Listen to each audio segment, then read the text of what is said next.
Tell us about your contribution to the Play It Loud exhibit.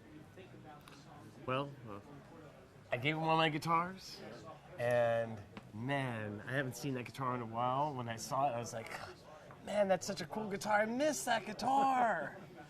Yeah, it's great because the guitar that I gave them was like maybe my third or fourth guitar I'd ever gotten from ESP, and it was one of the very first guitars that I actually had a hand in designing myself, and it kind of started a tradition of me designing my the graphics for my guitars that I still do to this day, and it's just great to see it here.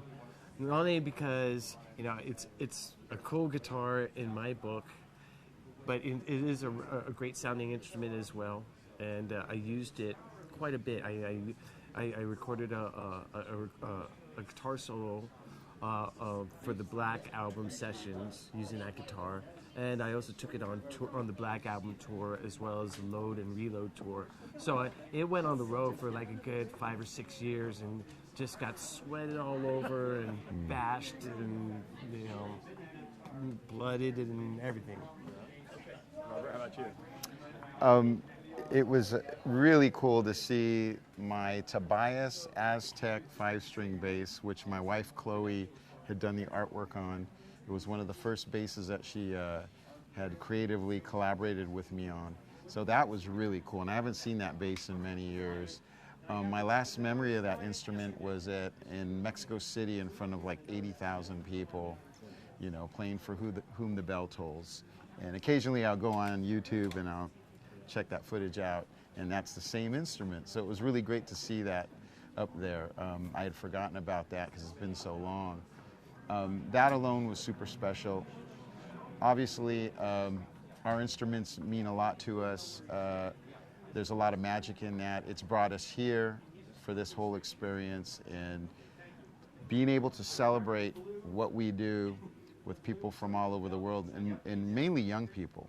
It's important that we hope to inspire young people to play music, live music. It's cool. You got to go through the exhibit earlier. Obviously, you're proud to see your instruments in there, but what else stood out to you? Or there's like a holy grail for you of somebody?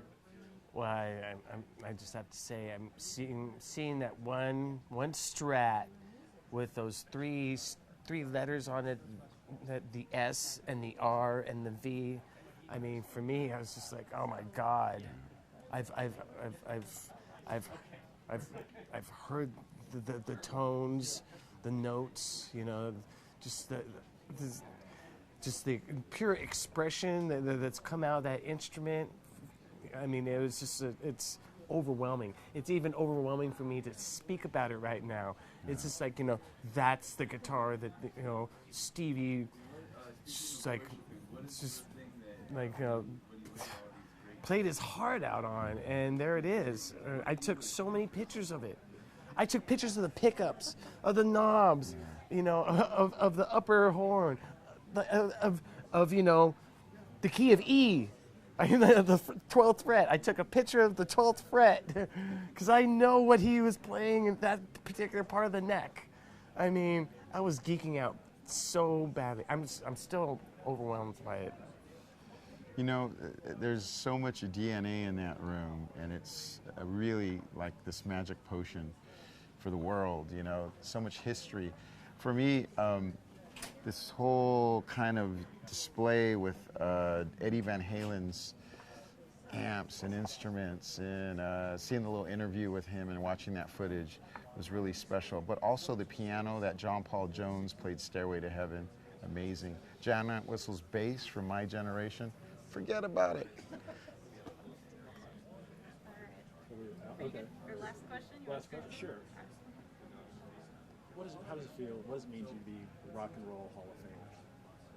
Well, I have to say, one of the hugest moments of my musical life was being here, being inducted, and then having the jam at the end with like Jeff Beck, Jimmy Page, Joe Perry, Ron Wood. I mean, it's like I couldn't believe it was happening for me.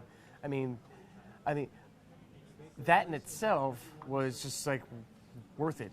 All this, it's just worth it. That moment was just worth it to me, and the Rock and Roll Hall of Fame provided that, and like was able to make that happen for me. So I will be eternally indebted to the Rock and Roll Hall of Fame for that just magical moment. It's incredible. I feel the same. I was actually standing or playing next to Jimmy Page, and I was laughing because when I get really excited, I laugh. It's just this weird thing. It happened with Ozzy. When I first joined Ozzy's band, second gig in Las Vegas, we're playing Iron Man. And I'm like, I used to play that song in like high school, and now I'm standing with this dude, and I'm playing that. Well, that's what happened, and I started laughing, of course. That's what happened with Jimmy Page. You know, we're playing Train Kept A-Rollin', and I used to play that song in backyard parties. He's standing next to me, and I'm looking at him and Jeff Beck and my bandmates, but like, you know, I mean, Joe Perry, it was insane.